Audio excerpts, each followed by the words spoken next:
Welcome to back to Plug Talk 4. Y'all know who I am, your host, I Be the Lifeline. Today I have a very, very special guest. He is not new to Plug Talk at all. Matter of fact, I probably still owe him some money because he has the Plug Talk domain like he told me last time. My homeboy, my brother, great brother to me, showed me a lot of love out here. I had the honor of being there the day he opened up his weed shop. He had the birthday party, all white party that night. It was one of my true friends that showed up, you know. Yes. I had a ball too, brother. And I appreciate that. You know, I say all the time, you can tell who your friends are when they show up for you. So, for sure. So you showed up. I was there for 22, you know. Came through, man. You always showed me a lot of love, man. And the crazy thing about it is, and I tell this story to my friends a lot, man. I don't know if you remember it or not. But that day you did your grand opening, we did a little 30-second, 40-second interview real quick. I just had you, just say a few things. And after we was done, you thanked me. You was like, man, I really appreciate you pulling up. I'm looking at you like, what the fuck you mean? Thank me. Man, I appreciate you. It should have been so many fucking people at that place. Well, I mean, I've done so many fucking favors for people. Yeah. That I was baffled that 10,000 people didn't show up. With all the people that I touched and just done favors for, and I don't know, it is what that's real, bro. Nah. I mean, let's look at it like this from the surface, right? People who don't know you and understand exactly what you mean. Your name has gotten certain rappers a big bag. Without a doubt. Yeah. Your lifestyle has made for plenty of TV shows and movies, and that made hip hop itself. Yeah, the whole hip hop industry. So how wasn't it not 500,000 people there? Yeah. You know what I mean? A lot of people have ate off of your ups and downs in life, bro. What do you like? Honestly, man, like how do you feel about that, bro? Well, it's fucked up. The fact that when you need a favor, you can't get it. It even go deeper than that, right? You can't even help motherfuckers. What do you mean by can't help? Well, like you might know somebody that's doing something and you can really help them. Right. But they won't let you because they think they got to help you in order to help themselves. Or you might want something out of it that they don't want to give, maybe. Right. Yeah. That. That's kind of corny. All that. So, it reminds me of when I was in the pen, I was reading this National Geographic article, right? And they was talking about this alligator and the snake got into a fight. Okay. And the snake ate the alligator. What kind of snake was this, man? And then from there, though, look what happened. The alligator killed the snake because once the snake swallowed him, he took his claws. The alligator claws came through the snake and wound up killing the snake. So that remind me of what we do. We'll kill ourselves to stop you from making what you're trying to do. Which is crazy, man. I don't think a lot of people gonna understand what you just said, but I overstand it, man. And it's basically it's kind of worse than, and I hate to kind of put it in this standpoint, but it's like we almost suicidal towards each other, like Willie Lynch to ourselves. Yeah, you know what I mean.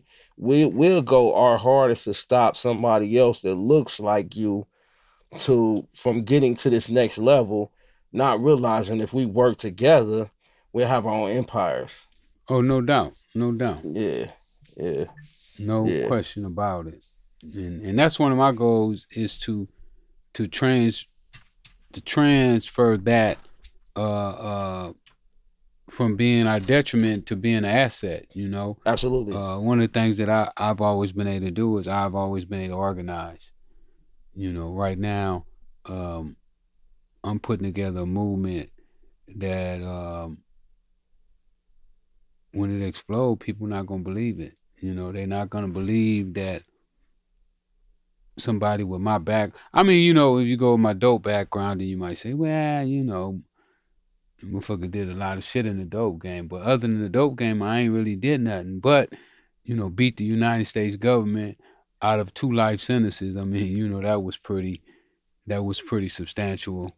Yeah, pretty substantial is an understatement, bro. Like it's not too many people in this world that can say that they've done what you've done. And not only that, like I think there's an element to it that's being hidden because from my research on you, just as much as you put in your work, which you definitely did to accomplish what you want to accomplish, I felt like you were kind of like a guinea pig, an experiment for them to see what this shit can really do, because we know who was involved in a huge part of your success, which the CIA had a huge role to play with that, and we know they wanted to fund the guns and everything that was going on down in Nicaragua, bro. So can we speak a little bit on that?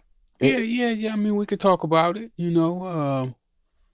Been talked about a million times. In '96, it was the most talked about story in maybe in the world. So, LA was real big on it once they figured out what was going no, the on. whole world was. Well, they had to get hit through it through LA. Didn't they do something like South Central High School or something where they had like Locke a High School. They it had was to Locke see. High School? Yeah, the CIA director came down to Locke High School Mm-hmm. and held a podium.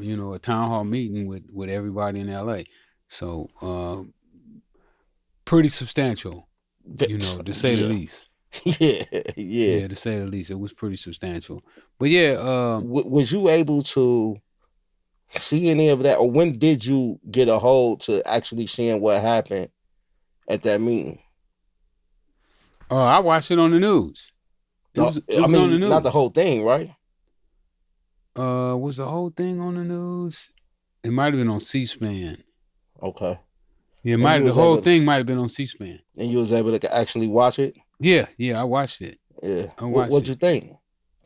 It Was he was honest? who, the CIA director? Yeah.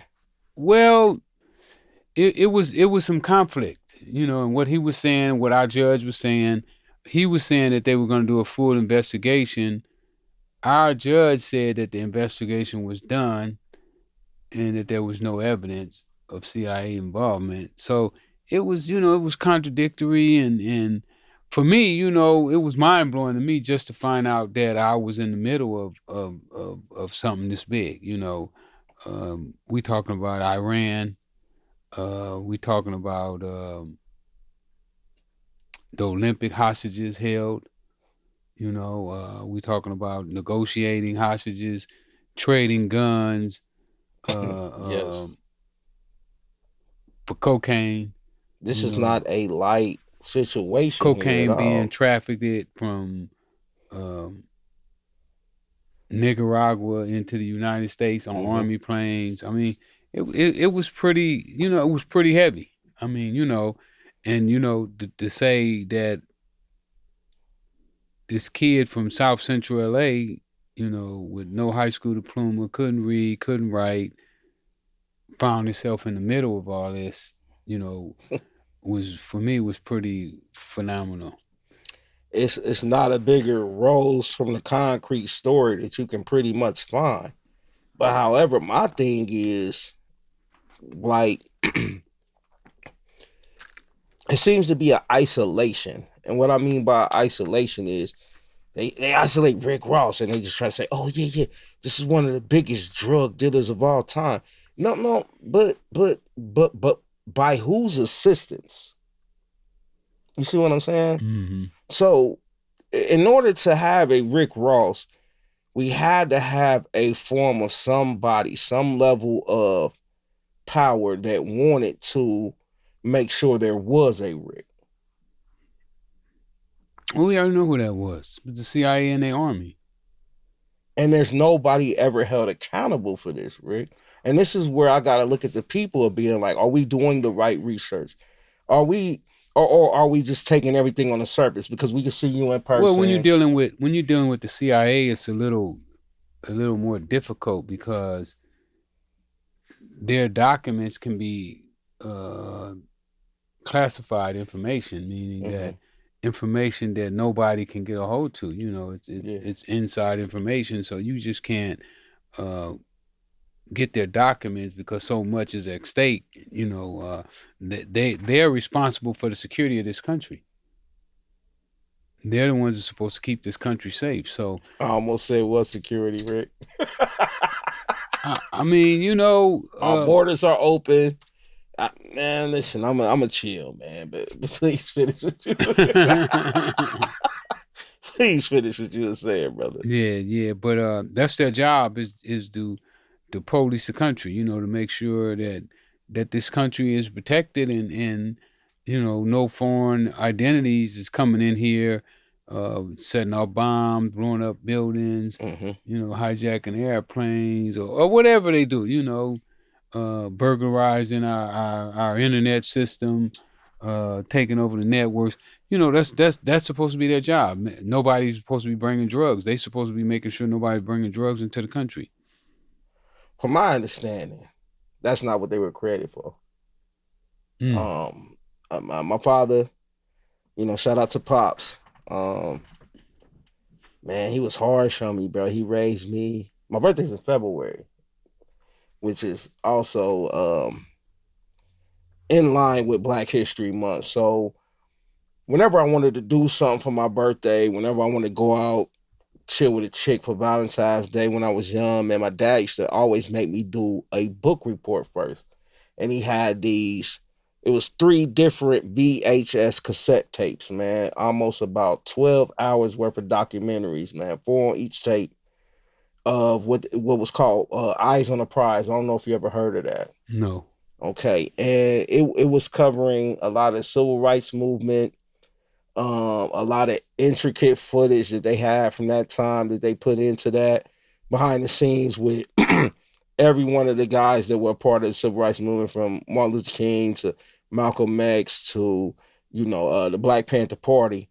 So from my understanding of what I've been taught, the CIA and the Feds were created by Hoover, J. Edgar Hoover, if I'm not Okay. mistaken, and they were created to which they put on his tombstone to make sure there would never be another Black Messiah. Have you ever heard that before? Actually, they used it in Maybe I might have heard something similar to that. they used that quote in Judas and the Messiah, the movie they made about Fred Hampton, and that's the first time I seen that depiction of Hoover in any type of movie, and where they kind of showed any characteristics of him, and they actually used that quote there. Mm. Yeah, which was pretty deep. So from my understanding, that's what the CIA and the Feds were created for. And their first job was to infiltrate the Black Panther Party, which is what they did and Right, destroyed because those guys. they felt that the Black Panther was a threat to their democracy. I mean, not to well to their system, not to their democracy, but to the way this system was running. Because, as you know, the Black Panther was pro-black, and they didn't want to see blacks. The people who ran this country didn't want to see blacks come up. They didn't want to see blacks equal. I think it's fair to say if that's what they didn't want to see, it's fair to say the CIA and the Feds are pro-white then. You know what I'm saying? Like, just to be honest. Yeah, yeah. I mean, I couldn't argue that. I imagine most of them are white. You know I what I'm saying? mean, To be against that and not be for the development of two intricate races that play a huge role in developing this country, to me would be, it's kind of asinine. So when it comes to the usage of CIA and the feds involved in what you do, I can't look at you and be like, oh man, you really the man. I gotta look at them and be like, You almost planted the seed for him to be the man. Matter of fact, you assisted in him being the man. Yeah. Well, we don't know how far they went. We don't even know if they was the first one to bring cocaine into the country. We don't know who was the first person to ever bring it over here. So, and then Coke used to be inside of Coca-Cola. So how do you put it inside of a fucking canned drink if it ain't already here? Right. You see what I'm saying? It's no way that's possible. So we know how. I put it like this: if our government was really serious, if Ronald Reagan was really serious about the war on drugs, instead of making it a war on a certain type of people that were profiting from drugs, it wouldn't be here. If they didn't want that shit to be here, it wouldn't be here. It's here because it has a purpose and it's fulfilling an agenda that our government would not say to us publicly, but this is their main resource. I look at the war that just happened when Obama was in office. Everything was been happening between Iraq and Iran, right? So their biggest resources are oil and the heroin plant, which is the opium plant, basically, right? I mean Afghanistan. Yeah. Right. Yeah. And then you see where conflicting are always involved in their affairs. Why? And then you look at the drug usage that's going on today. It's not crack cocaine no more like it was in the 80s and 90s. Now it's these pills, which are opioids. You know what I'm saying? Now you got this fatty.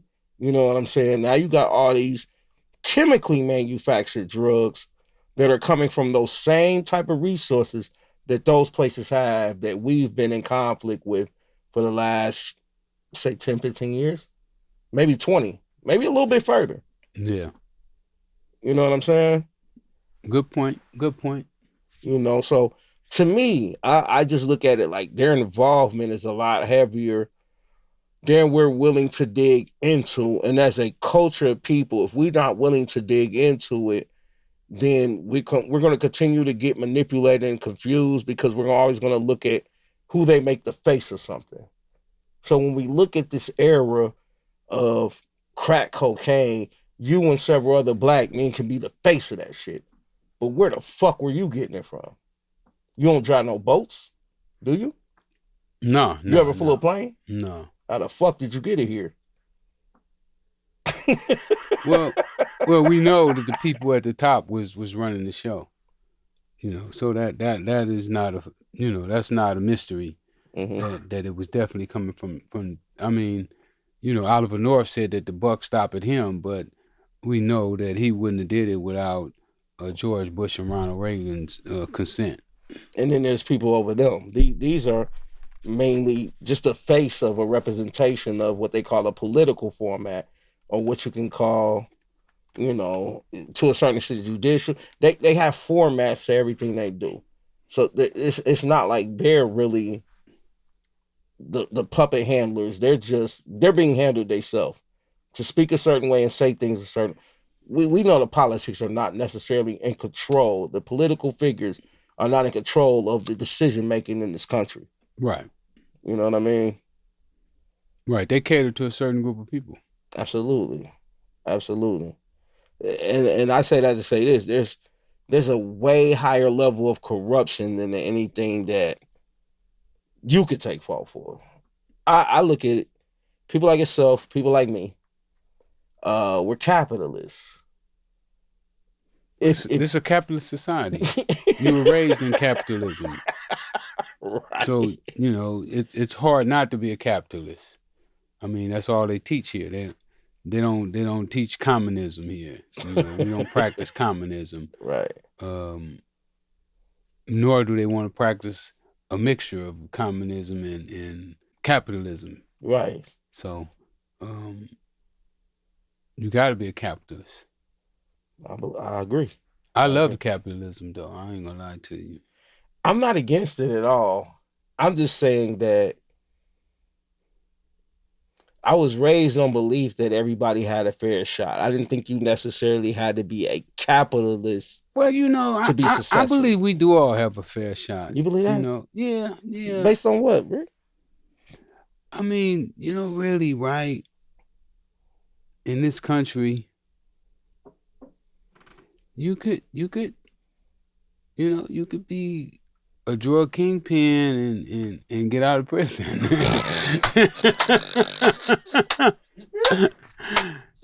Shit, you could be a drug kingpin and get out of prison and then become, fuck.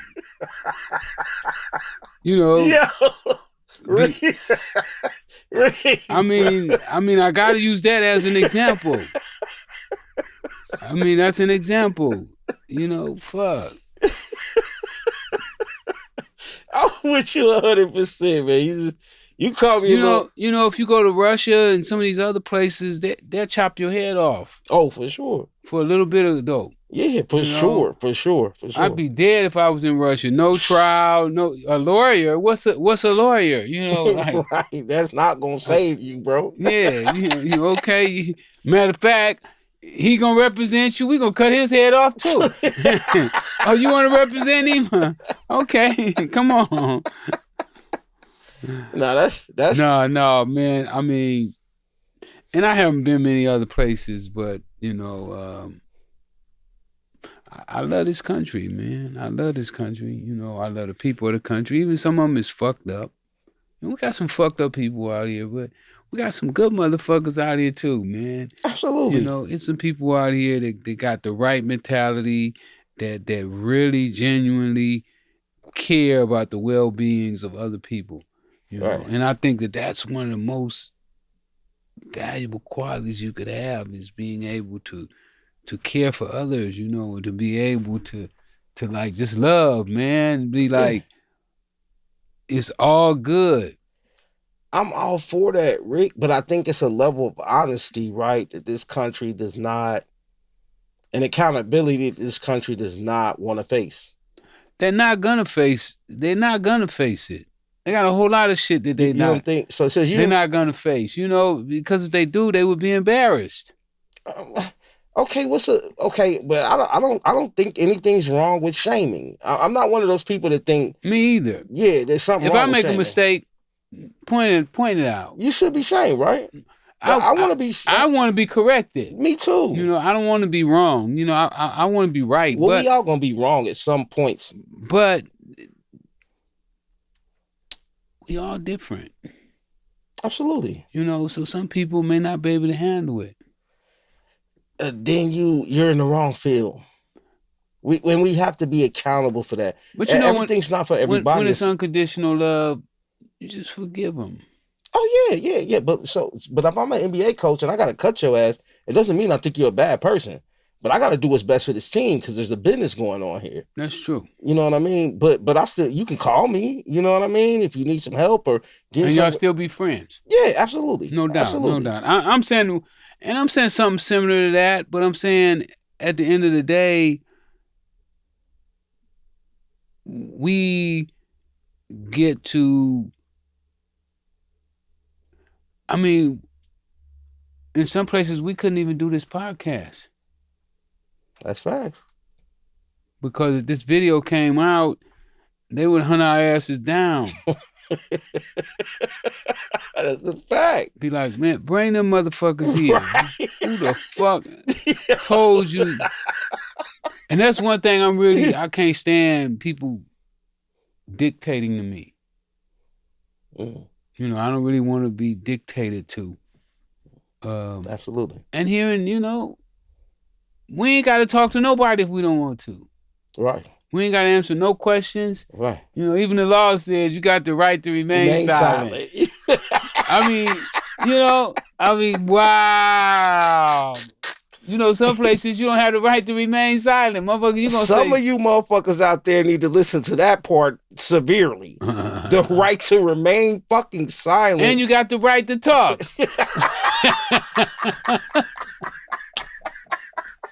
Some of y'all need to shut the fuck up, though. Yeah, but they got the right to talk. They give them permission to go ahead, talk, motherfucker. Yeah. Tell us what you know. Well, the second part of that is what you say can and be used against you. And it will be. Yes, absolutely. In a lot of different ways. In a lot of different ways, man. That's a fact. But I believe, I believe most of the people who don't succeed in this country is because they don't understand the principles. It's like they playing basketball with football rules. You know, they on the court tackling motherfuckers. Like, come on, buddy, you can't tackle this motherfucker. He ain't got on no pads and no helmet. You know, he's 7 foot tall. You tackle him, he got a long way to fall. Especially if he 5'5" going in his knees. Yeah, you tackling his knees and shit. You know, like, come on, man, stop it. And that's why we don't succeed. You know, so often, you know, I go to the clubs and I see us, man, popping $500 bottles, and you know, we just like tossing it up. You know what I'm saying? Like, it ain't no tomorrow. Yeah. I mean, you know, they living like that's their last day. You know, like, and then tomorrow they wake up and they can't pay their rent. Now I don't want to make any excuses or defend that type of bad decision making, but it's part of the influence that has been placed upon our culture from just hip hop, lifestyles that they showing on TV, things that you can see on the internet today, which puts them more up close and personal with people some people have never met in their life. But when we gonna start taking responsibility for our actions, you know, when you're a kid, maybe you don't know what you need. Yeah. But you have a responsibility to start figuring out what it is that you need to be doing for yourself to get you in the position that you want to be in. Great point. Now, some of them want to be in the club popping bottles. Nothing wrong with that. Totally nothing wrong with that. Nah, I mean, you know, me, I don't want to pop bottles. I don't want to get drunk. I don't want to get high. I want the power. I want the stick. You know, I want to be the one walking around with the big stick. You know what I'm saying? Anybody come around, you know, want to go in my water, I hit him with that stick. Hit that hand with the stick. Pop. Leave that water alone. You know what I'm saying? No doubt. I want to carry a big stick. You know, like, you know, the one with the stick, he rules. You know, he runs everything. And then somebody come in with a knife. Right. Now you gotta adjust your game. Now you gotta figure out how to get the knife out of his hand. Like, hold up, buddy, let me hold that knife. You know, trading something for that knife. Here, man, I got this nice Rolex watch. Give me that knife. And you know, someone will trade you. Oh, for sure. And then you turn around and you take the knife and you get take your the Rolex back.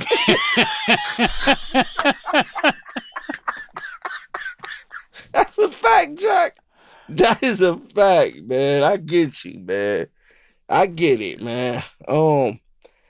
I just feel like we have to we're gonna do better though.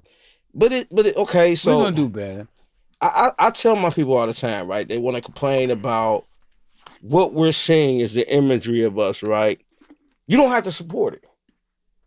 You don't have to support it. And they don't get anywhere. But it should look good. It look good. That's what Hollywood do. Yeah, make it look good. They made everything look good. Way ahead. How would you not want to wear the kind of clothes that the brother wearing? And he got the prettiest women in the whole world right next to him. You want that. You want the kind of car he drives. You gotta be really strong to be able to go and buy them clothes and them cars and not do it. I just think you gotta know who you are, right? Which is why I think that, like, when it comes to a lot of artists and sometimes a lot of actors, they get them young because they don't know any better yet. They haven't had that financial freedom yet. So you give them the Shit, they don't ability. know, and they be 40 years old. They don't know. Some don't, but you ain't gonna get too many 40-year-olds that. Most of them don't know. You think most? Most of them don't know. Yeah. Mm, mm. I think a lot of people have blew opportunities in their youth, and then when they get to a certain level, 35, 40, those opportunities aren't coming in abundance anymore. So they don't get the opportunity to make a big change or sacrifice to do it. But a person can create their opportunities. That's true. But who knows how? You know, Everybody's not creative, Rick. we all have some creativity in us.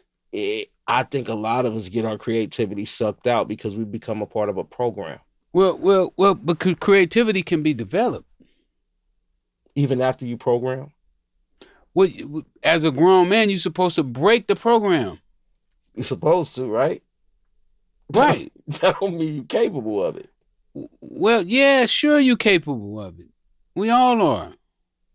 We all are capable of breaking our habits. Okay. Changing our mindset. Now, I've been vegan for 30, 32, going on 33 years. I changed the way I look at food. I no longer wanted to just eat what tastes good to me and what made me feel good. I wanted to eat to what was going to keep me living. Right. That was going to give me the most energy so that I could run out here and outrun all y'all. You know what I'm saying? I'll lift you. Yeah, I'll think you. You probably made me look real bad. I can think though. Out running and lifting, you probably had dust me off all day. Well, you know. But I stopped eating pork about 25 years ago. Well, you know, when you're in a race, though, everything counts. True. Especially if it's one of those what they call them, the race where they do everything. They got to swim, ride the bike. Oh yeah, like it's like the Cathalon. Some yeah, shit like when that. you running the Cathalon, shit, you be like, okay, he gonna beat me on the bike. But I'm gonna catch his ass when we get in the pool and when we do the hurdles. You know what I'm saying? Yeah, I got him, and on the pull-ups and the dips, I'm gonna tear his ass up. So what I'm saying is that you can't let somebody beat you in everything. You know, you got to make a stand somewhere and be like, okay, this is my event. I'm going to win this event here. But, yeah, you know, we're not making those stances right now. But I see the younger generation getting ready to make these stances. I see them changing. Yeah, I believe in them. And you can ask my man Echo, I can predict shit. Shout out to the homie Echo. I could predict shit. I could tell. I done caught some shit. Echo got some shit that because, you know, Echo probably with me more than, well, he used to be with me more than probably anybody in the world. That was, you know, me and him was right there together.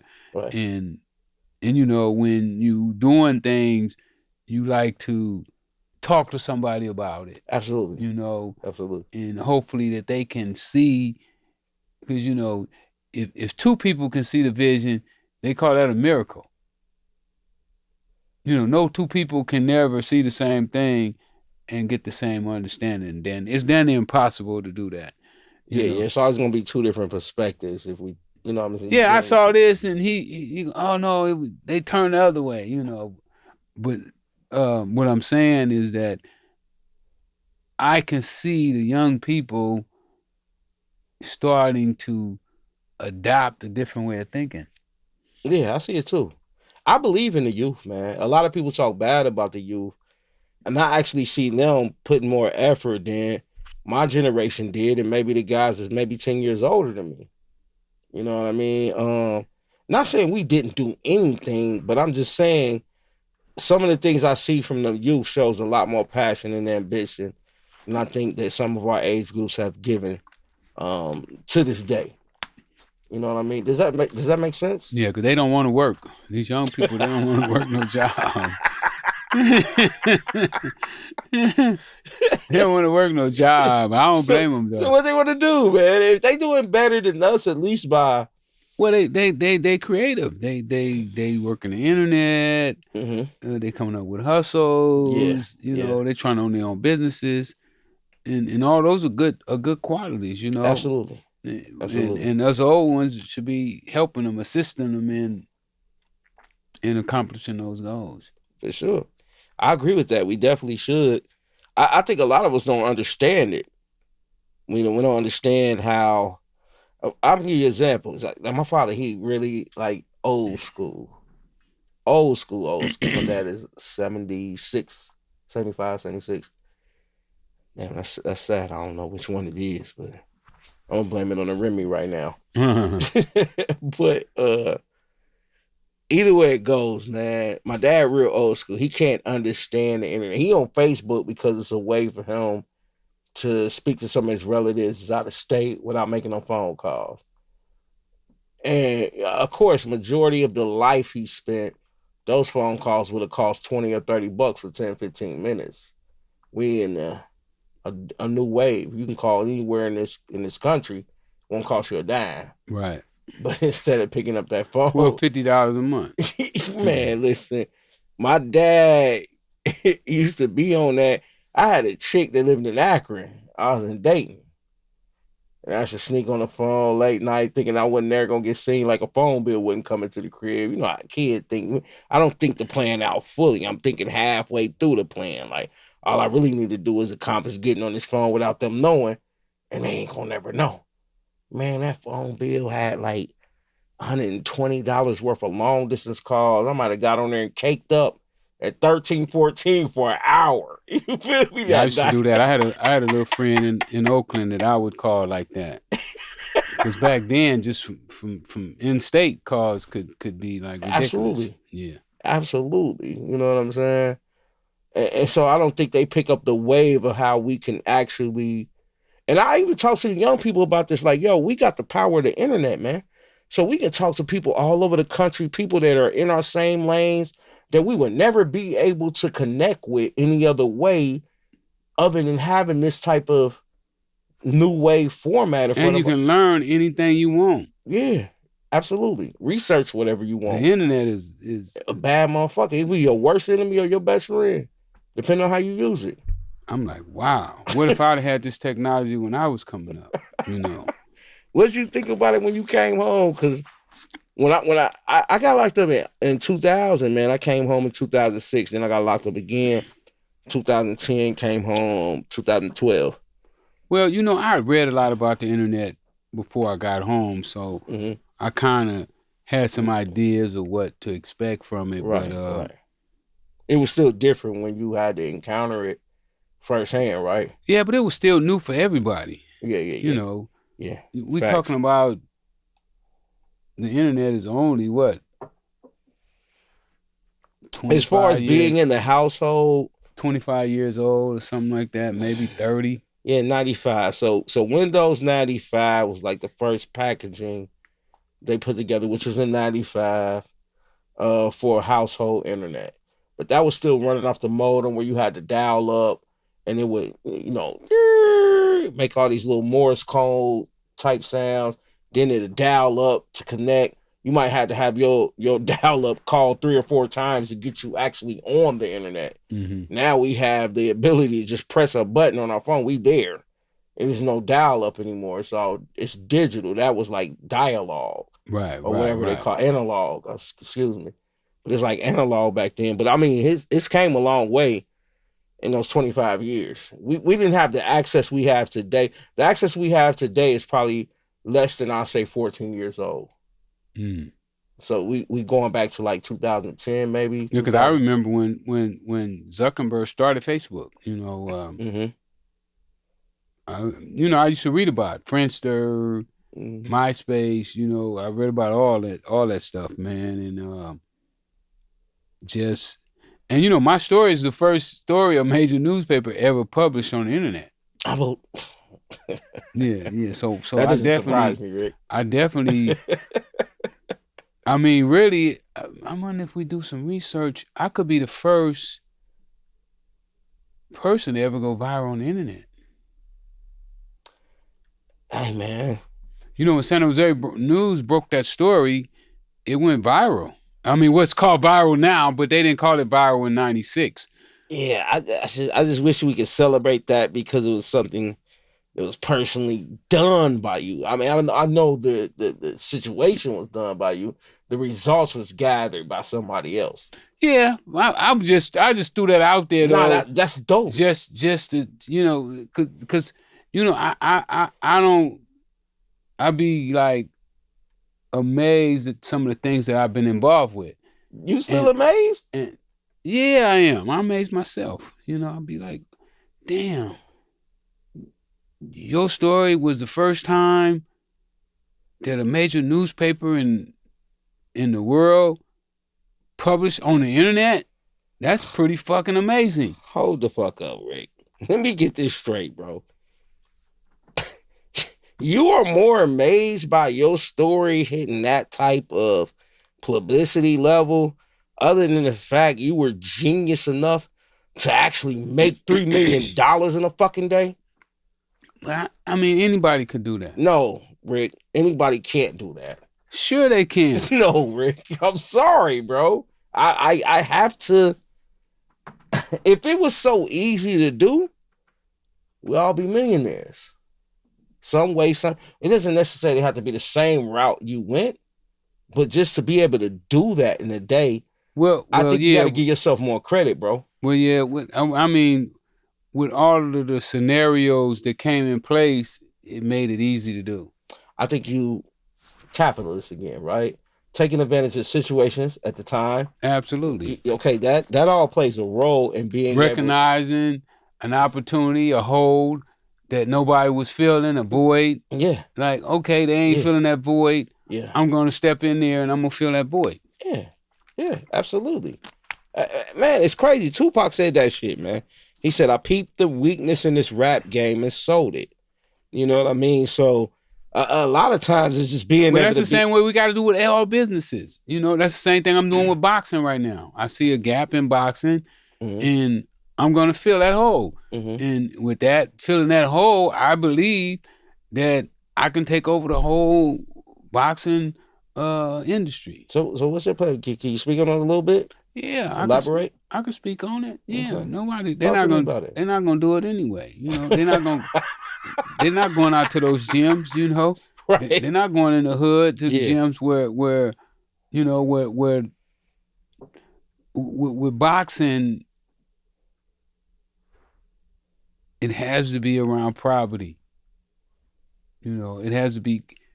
You're not gonna get no rich kids to allow nobody to hit them with 8-ounce gloves in the head and the kidney, and the stomach. Yeah. You know, they're not gonna take that kind of pain. But kids from the ghetto, they've been going through so much pain. They're gonna fight their way out of that. They're willing to take those punches and give them back. And the fact that they can give back. You know, they'll take the pain just by itself. But then when you allow them to give it back, allow them. See, now they're allowed, you know, like I said, this country allows you to do things that, you know, allows them to get a punches back. And that's where you get the greatest fighters from. That's interesting you make that point, because it's been a major fall off in heavyweight boxing. When you look at like where heavyweight boxing was in the mid to well, even before the 80s, but I'm just saying it started to kind of swindle down in the 80s to the mid 90s, early 2000s. Like you had the Evander Holyfields, you had the Mike Tysons, man. You had the ending part of the career of the George Foremans. You had the Fraziers. You know what I'm saying? Like you had a bunch of dope heavyweight fighters that all came from those same elements you're speaking of right now. So but those guys have been dealing with pain. All of them. Yeah, they come from hard. Yeah. That's why I said the point that you make about the gap you can feel is a very interesting point. You know what I mean? I think that's a very intricate part of boxing that has been overlooked probably in the last 20 years, which is why the heavyweight competition of boxing is probably the weakest. Like we go down to the Floyd Mayweather belts now to find boxing interesting. We're watching motherfuckers at 150 pounds fight. Well, we watching Floyd because we want to see greatness. And the greatness has trickled down to 150. The greatness used to be at 210, 215. Yeah, but those guys are not putting in the same effort. You know, You think so? yeah, I don't think they Or, put the. are they not finding boxers hungry enough Well, in big that? guys will go play. You know, they go play basketball. It's a little easier. Yeah, you know, every now and then you get an elbow in the Yeah, mouth, yeah, but 6'3", 250 ain't but it getting you in ain't the like, NBA.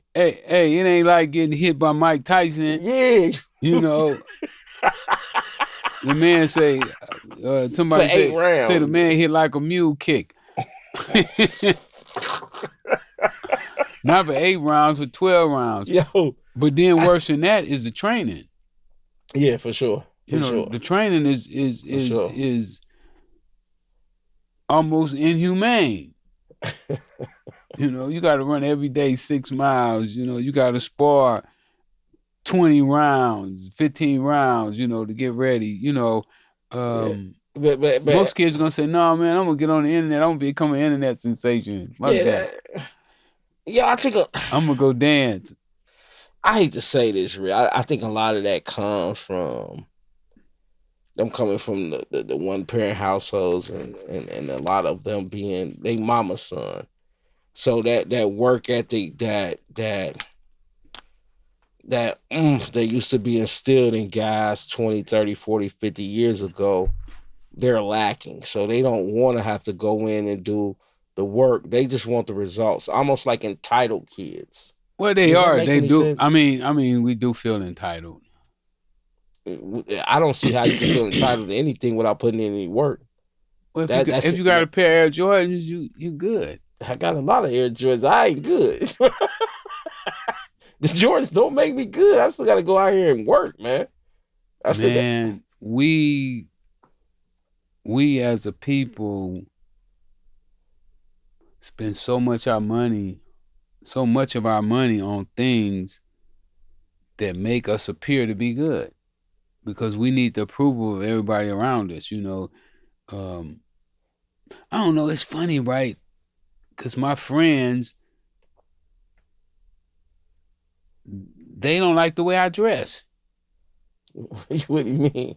They don't really like the way I dress, you know, because I don't wear fancy clothes. You know, I got a pair of shoes that I had now for going on 6 months, you know, and if you saw those shoes laying around, you probably would think they belong to some homeless person, you know, but I like my shoes and they ain't wore out, you know.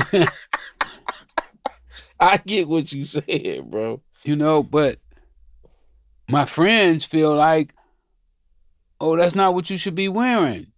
Right. You should look a certain way. You should be in Versace, Gucci, all that And I'm shit, like, right? why? Yeah, yeah. Salute. You know, why do I need to look a certain way to be accepted? You know, Yeah. Accept me as I am. You know, Facts. hopefully I'm being respectful to everybody. You know, if you're being respectful to everybody, you're treating everybody properly. I don't think you need no other qualities. The respect. Right. If you respecting everybody and you treating everybody the way that you want to be treated, then I don't think there's no other qualities that needs to be doing. What you wearing, as far as I'm concerned, don't concern me. Facts. I agree with that for sure. I'm more concerned with how you treat me. Right. I see what you're saying. And that's Not major. not what kind of shoes you got on, if you got a Rolex watch on, if you driving a Bentley or you driving a Pinto. I'm gonna look at you the same way. Because it's more important with me, it's more important what you thinking. Because if your thinking is fucked up, I don't give a fuck how much jewelry you got on. I don't care what kind of car you driving. You's a fucked up person. That's fire. Nah, that's real. That's real. And all the costume and the decorations and all that shit don't change what it is. Like, motherfucker, you don't bathe. You don't take baths. In the moral aspect of life. So you stink. You stink. And everybody see Talk it. that shit, Rick. And then I could come up, you know, with this old shit on, but it's clean. I washed it yesterday. You know what I'm saying? It's clean. It got the Downy Snuggle smell to it. Give me some. It's clean, goddamn it. It's clean. Yeah. And that's what all that matters. And that's what we have to do with our minds. We got to clean our minds out, get all the clutter, all the bullshit. Okay, you've been partying long enough. Motherfucker, you drunk the whole bottle. Hey, you drunk the whole fucking bottle. You did it. Yeah. You've been smoking all the weed up. Hey, pay attention. Pay the fuck attention. Pay attention right now. Man. Talk to them, Rick, man. They don't hear you, fam. Talk to them, man. Listen, they hear me. They hear me. Only a few. No, they come in and telling me. No, they come up and tell me. I heard you. I heard you, OG. I hear you. Salute. Salute, man. For sure. Because I want them to know. I want them to know. No, it's okay to get rid of all that old shit that ain't doing nothing for you. Facts. Throw that shit out. Oh, I know you like that shit. I know you. I know. You probably got that from who know, Unc, or your best friend, but that shit ain't no good. Get rid of it. Nah, that's a fact. That's a fact. Stop holding on to it. It's definitely a stronghold. Yeah. So you know, we getting the message, and I'm looking for some beautiful shit to take place here in the next, 4 or 5 years, and that's why, I try to watch my health too, watch what I eat, because I want to be here to see this shit. I mean, good brother Rick, I got to tell you, you've been a part, man, prior to me, and just for me knowing you, being able to see how you move, what you do, man, you've been a walking example of beautiful shit, bro. And I was telling you before we started recording, you know what I'm saying, just on, like some of the things you do and the way you carry yourself, how much I admire that shit. And I'm like, man, bro, at your age, you like, shit, I don't feel my age. Nah, I don't feel my age. Yeah. And I can drop down and do maybe 50. You know what I'm saying? Yeah, I could do 50 about 5 years ago. I was in Atlanta for the last 3 years, eating all that soul food. I got a little bit on me that I need to knock off. So I need to. Well, high blood pressure running rapid in our community, man. Absolutely. Motherfuckers 40 years old dying. Yeah, I've seen it. That's Heart attacks. Yes. The food, the way they serving our food with all of those artificial flavorings and, all the added shit. Motherfuckers got to be on their P's and Q's. Salt, seasoning. Oh, absolutely. Well, not just salt, the sodium. Yeah. Facts. Sodium. Exactly. They put sodium in that shit. Man. Yeah. So yeah. They starching you up. You know what I mean? So yeah. I stopped eating potatoes. So what do you eat? I'm on what they call an alkaline diet. I stay away from bread. Every now and then, I might eat some bread. Like I was in Baltimore a couple weeks ago, and I just got hungry, and when I couldn't get no alkaline diet, so I went and ate me a veggie burger, like fuck it, Yo, I hated never it, seen somebody say they ate a veggie burger with regret. That's usually like, I eat veggie burgers. They with the Beyond Meats and all that shit, man, they putting so much stuff in that as well. Oh, for sure. Vegans thinking that they healthy vegans. Eating processed meat, but they call them junk food vegans, and I was one of them. When I got home, man, I saw the vegan hot dog and the vegan. I said, "Oh my goodness, I've been eating, 15 years. I've been eating peanut butter and jelly sandwiches,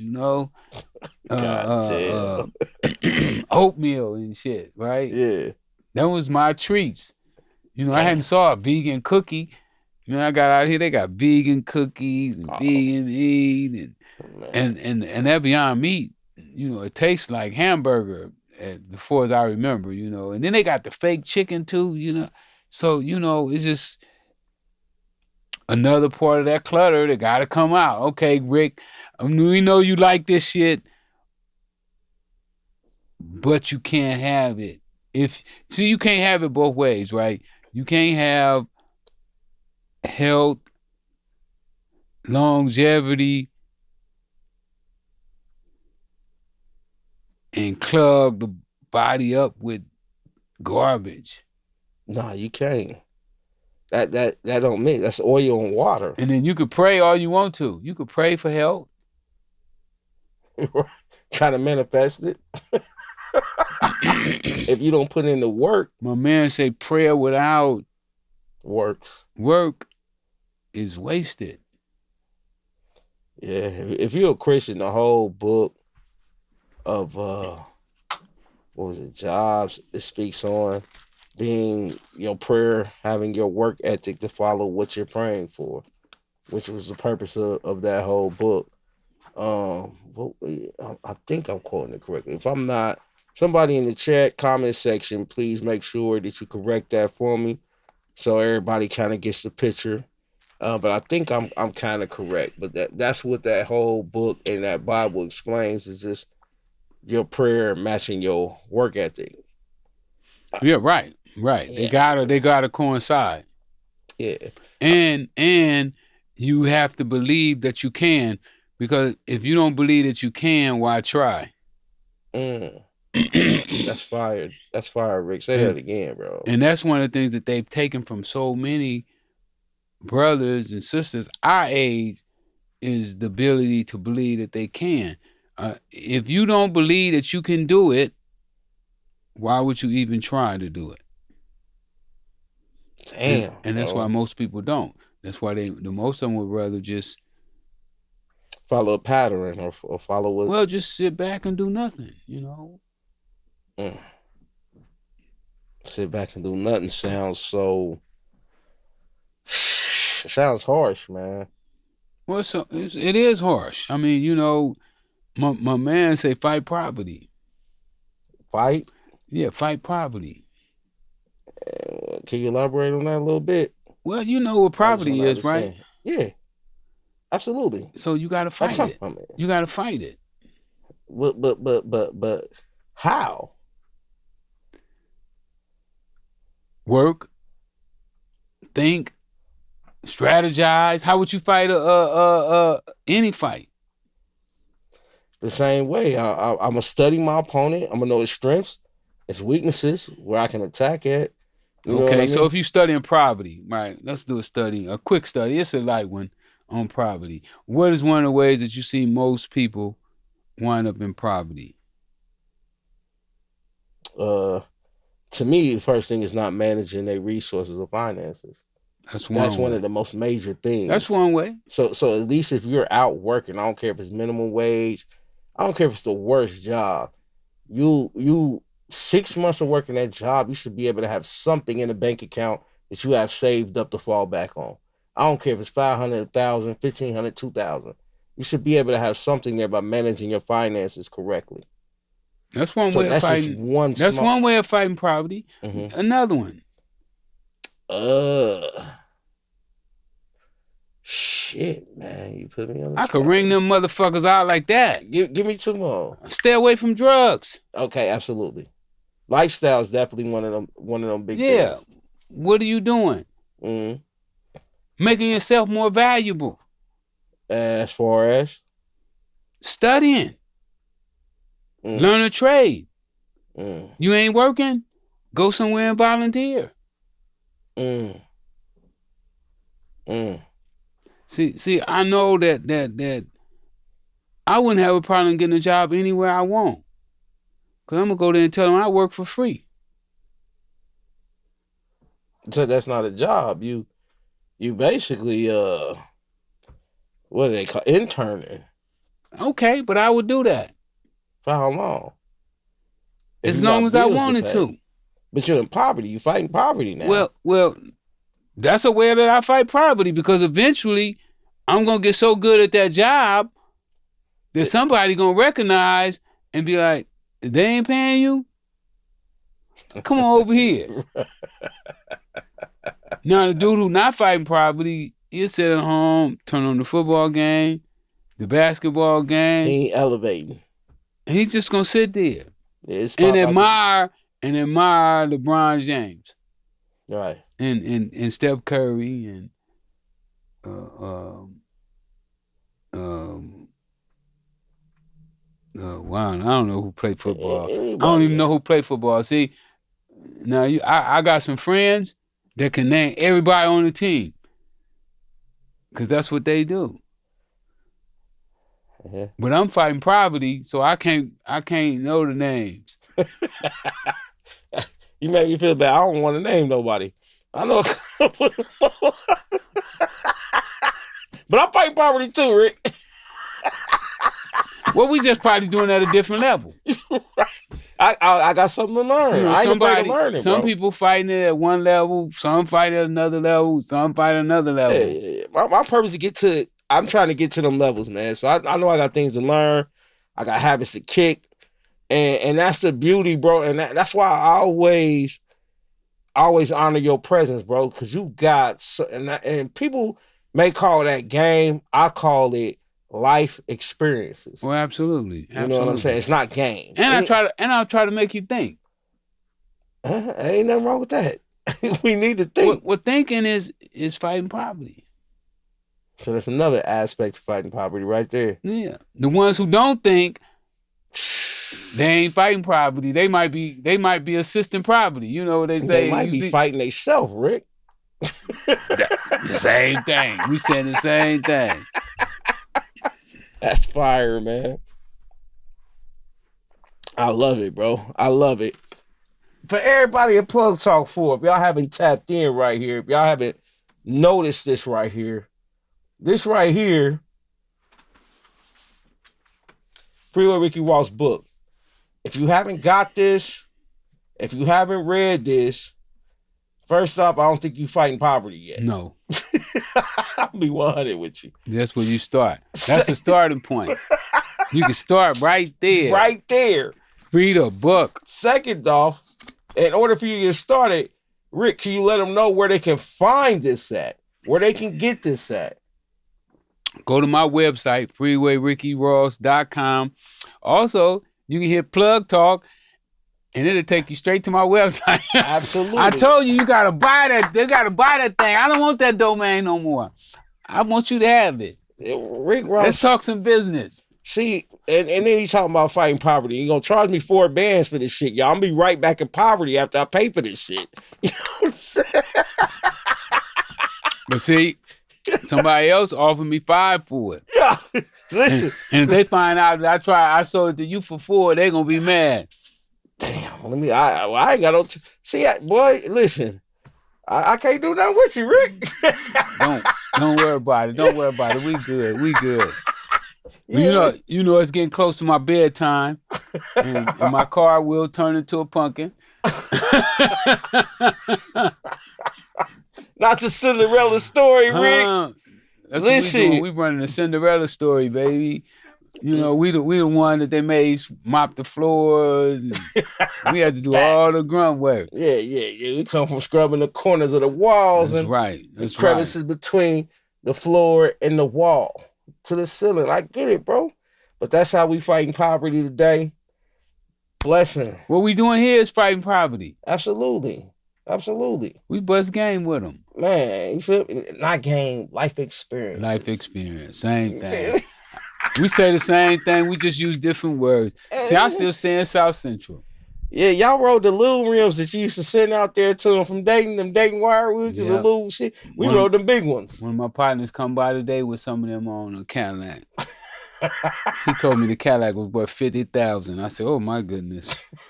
What year was it, Rick? It was an old one. Like a 96, 90, 86, 85? Yeah, one of them old ones. Might have been 90-something. I don't know. Shit. He probably had 20 switches on that motherfucker. It was nice. That thing pretty. Yeah. I bet he catch a lot of girls with it, though. Hey. Because, you know, they looking to get out of poverty, too, but they looking the wrong way.